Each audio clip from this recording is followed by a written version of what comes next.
Welcome to CC Corner channel.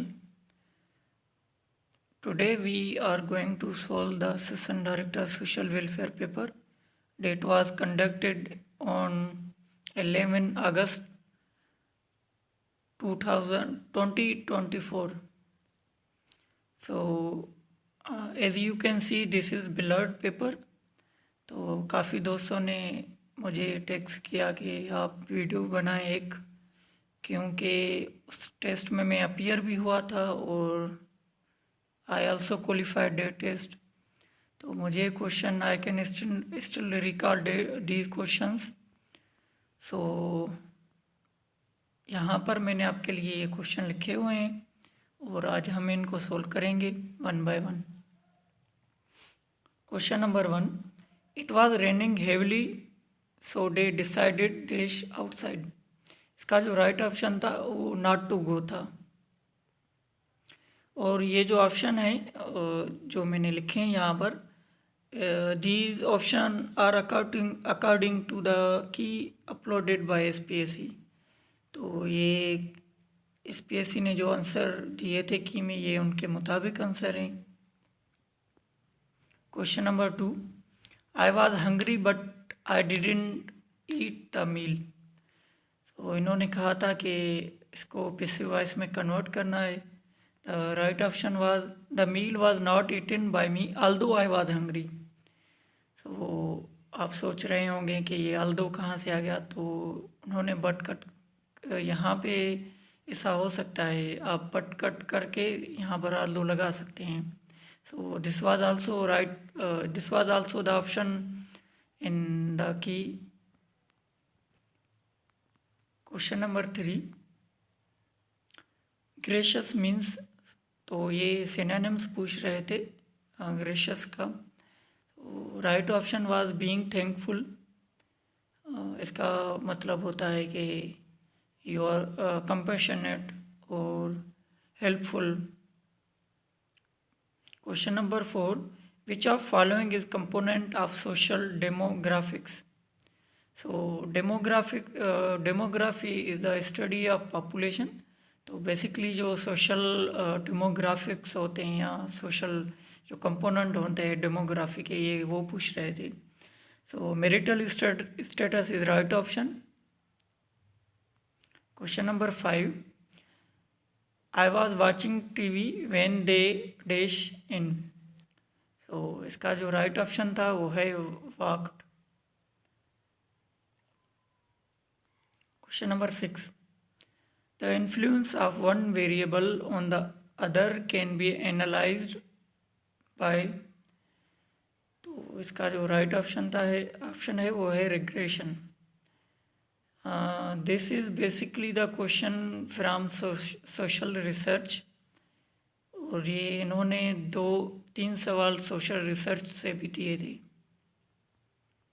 Question number 7. We are planning to dash out a dinner for a dinner. So इसका जो right option था वो था take guest. Question number 8. The concept of social capital refers to. इसका जो right option है वो है shared values and norms that facilitate cooperation. इसका बेसिकली मतलब यही होता है कि सोसाइटी में एक सोशल स्ट्रक्चर होता है, उसमें वैल्यूज़ होते हैं. वो एक नेटवर्क बनाते हैं जिसकी वजह से एक कोऑपरेशन सोसाइटी में पैदा होता है. तो उसको हम सोशल कैपिटल बोलते हैं. Question number 9. It was struck so hard that dash the glass. So इसमें बहुत सारे ऑप्शन थे, क्रश था और बहुत सारे थे. तो राइट ऑप्शन जो है वो है ब्रोक द ग्लास, क्योंकि ग्लास के लिए हम ब्रेक लगाते हैं फर्स्ट फॉर्म और ब्रोक जो सेकंड फॉर्म है. Question number 10. ट्रस्ट इन अल्लाह. एक और वर्ड भी था इसके साथ, faith and trust in Allah dash which keeps us motivated. तो इसका जो राइट ऑप्शन है वो है something. Question number 11. Which form of feminism is most committed to challenging the essentialist nature of category women? तो बेसिकली फेमिनिज़म के 2-3 perspective हैं। Radical है, उसमें लिबरल हैं और मार्क्सिस्ट हैं। तो जो रेडिकल फेमिनिस्ट है ना, वो ये जो कैटेगरी बनाते हैं हम वुमेन मेन और वुमेन की, ये उस नोशन को चैलेंज करते हैं।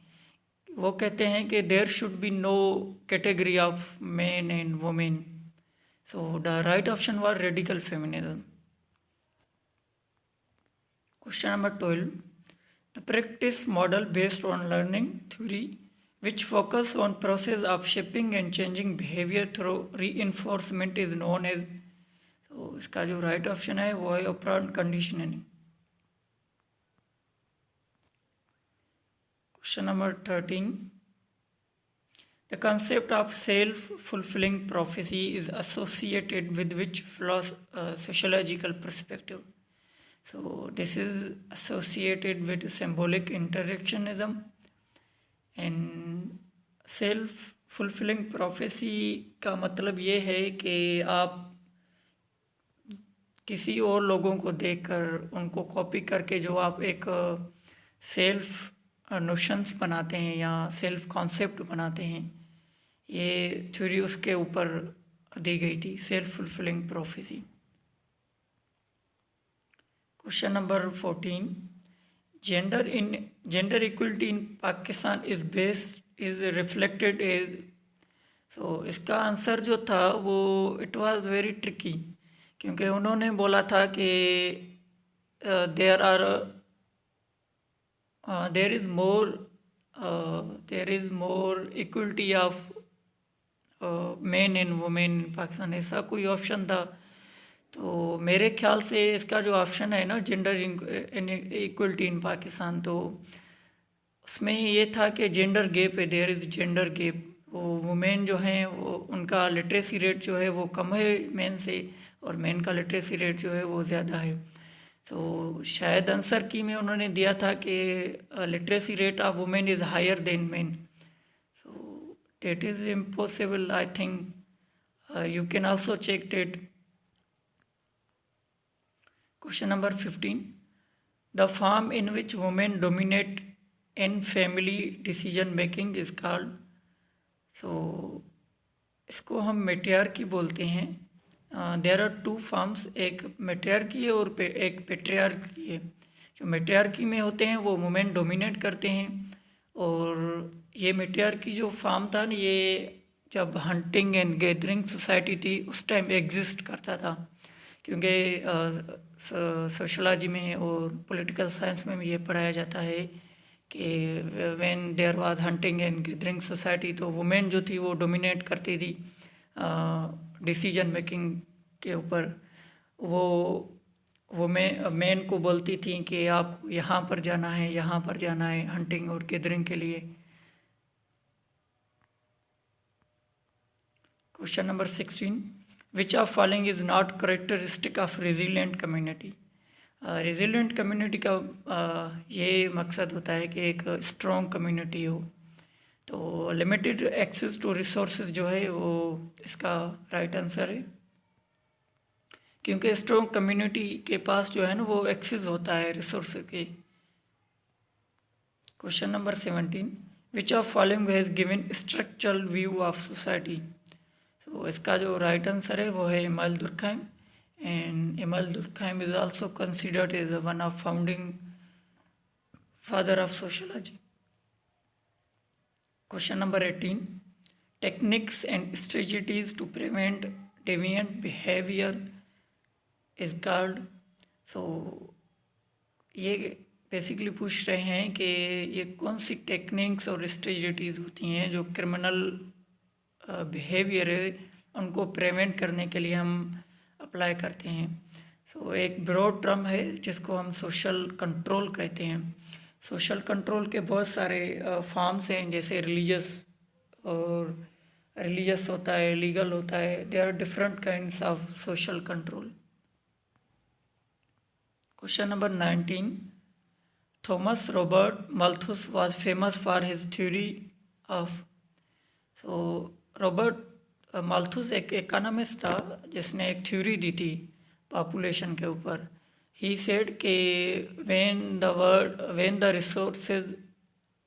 when the population of the world exceeds the resources of the world, it will cause catastrophe and disaster. तो उन्होंने बोला था कि ये ग्रोइंग जो पॉपुलेशन, दुनिया में इतनी पॉपुलेशन बढ़ रही है और रिसोर्सेज कम हो रहे हैं, तो ये आगे चल के एक डिज़ास्टर पैदा करेगी। इसे हमने कोरोना देखी वगैरह, ये सारे उसके एग्जाम्पल थे। सो एक टर्म भी है माल्थूसियन ट्रैप, इसको हम माल्थूसियन ट्रैप बोलते हैं because it was given by Robert Malthus. तो इन्होंने एक पॉपुलेशन पे थ्योरी दी थी। It is very famous theory. I suggest you to go for this. Question number 20, service and activity to improve condition of disadvantaged people in society. तो इसको हम social services कहते हैं। Right answer is social service. Question number 21, consciousness is associated with. तो you all know that के Karl Marx ने एक theory दी थी। तो उन्होंने बोला था कि एक बुर्गोजीज होते हैं, एक प्रोलेटेरिएट होते हैं, जो एक कॉन्शियसनेस, हर एक क्लास में एक कॉन्शियसनेस होता है। और उन्होंने बोला था कि रिवोल्यूशन तब तक पॉसिबल नहीं जब तक ये कॉन्शियसनेस एक क्लास में नहीं आ जाता। So it is associated with Karl Marx. Question number 22, the examples of social welfare program. तो एक दो तीन ऑप्शन थे, जिसमें जो राइट ऑप्शन था वो ऑल ऑफ दीज था। ये बेसिकली पूछ रहे हैं कि सोशल वेलफेयर प्रोग्राम्स कौन से थे। इसमें मेडिकल एड भी है, एम्प्लॉयमेंट इंश्योरेंस भी है। Question number 23, according to symbolic interactionism what is primary focus of sociology. तो इसका राइट आंसर जो है वो है symbolic meanings in interaction. Symbolic interactionism एक सोशलॉजी का पर्सपेक्टिव है जो फोकस करते हैं सिंबल्स और मीनिंग्स जो होती हैं उसके ऊपर। ये symbolic interaction it was headed by George Herbert Mead. तो ये भी आप याद कर लेना। Question number 24, culture relativism in anthropology refers to. Cultural relativism एक टर्म है जो एंथ्रोपोलॉजी और सोशलॉजी में भी पढ़ाया जाता है। ये बिलीव्स और नाम्स होते हैं जो बताते हैं कि all cultures are equally valid and they should be understood within scope of their own context. तो this is right option. Question number 25, dash is the process of examining how your personal and professional values, beliefs and power affect your social practice. So the right answer is reflexivity. Reflexivity is a term that is used in sociology and social research. Question number 26, according to the functionalist theory what is purpose of education in society। इसका right answer जो है वो है to transmit culture values.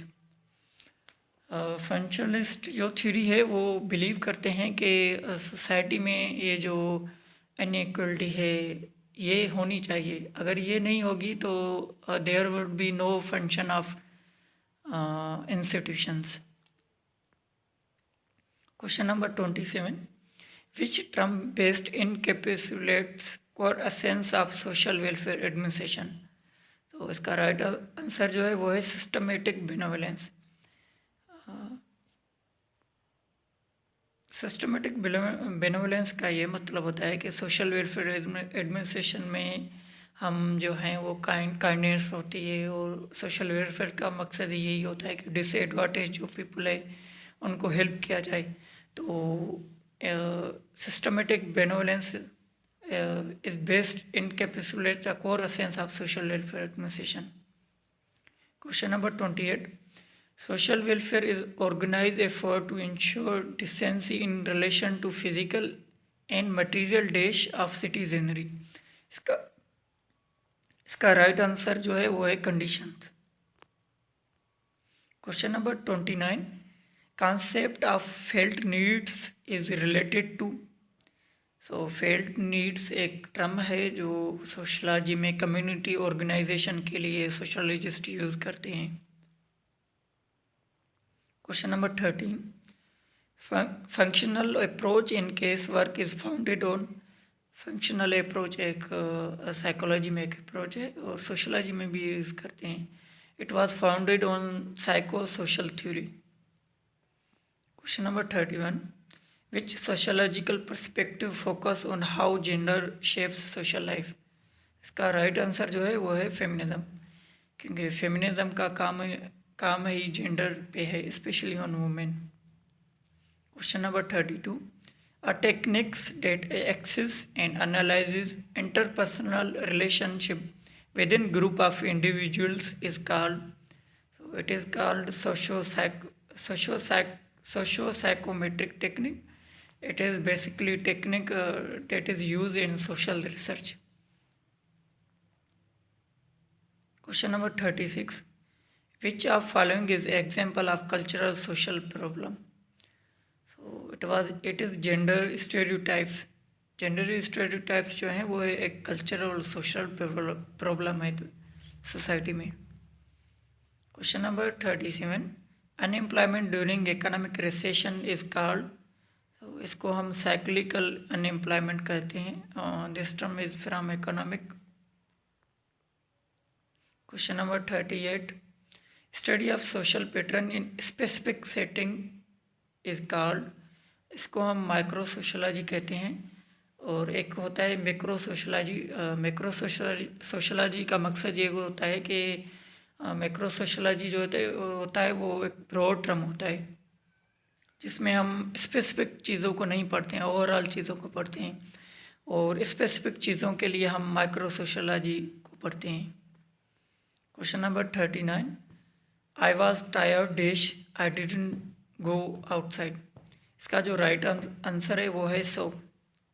I was tired so I did not go outside.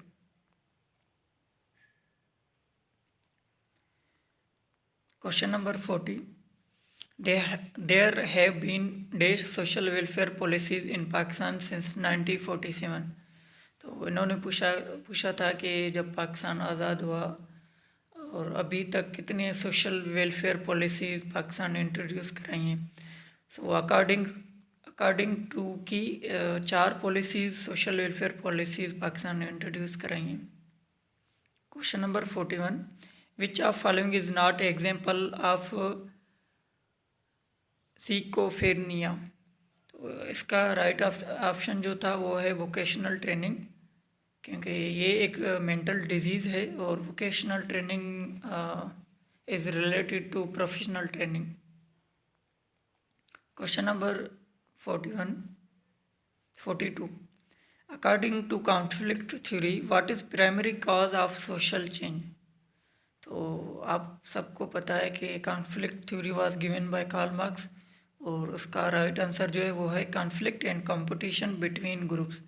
Karl Marx said that there is always competition going on between the groups. Which of following discipline focus on older adult and ageing. So basically ये पूछ रहे हैं कि जो senior citizen हैं या old people हैं उनके वो कौन सा डिसिप्लिन है जो इनके ऊपर फोकस करता है। So right answer is gerontology. This is very interesting question. Question number 44, world social work day is celebrated on. So it is celebrated on every third Tuesday of March every year. Question number 45, sociologist working with local government to develop policies to address social issues। इसका right answer जो है वो है applied sociology, क्योंकि sociologist जो है वो directly field में जाके काम कर रहे हैं और पॉलिसीज़ डेवलप करके सोशल प्रॉब्लम्स को एड्रेस कर रहे हैं, इसीलिए इसको अप्लाइड सोशलॉजी कहते हैं। और दूसरी होती है थ्योरिकल सोशलॉजी, जिसमें सोशोलॉजिस्ट जो हैं वो थ्योरी बनाते हैं। Question number 47, what role does culture play in community development? इसका जो राइट आंसर है वो है it shapes community identity.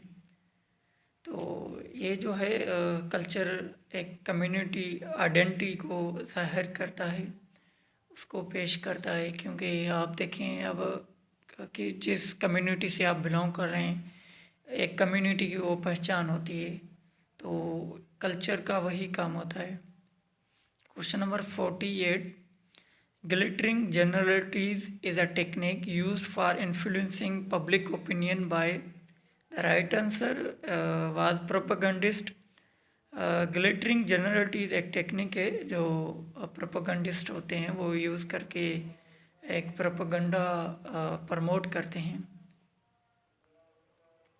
Question number 49, an example of preventive counselling is.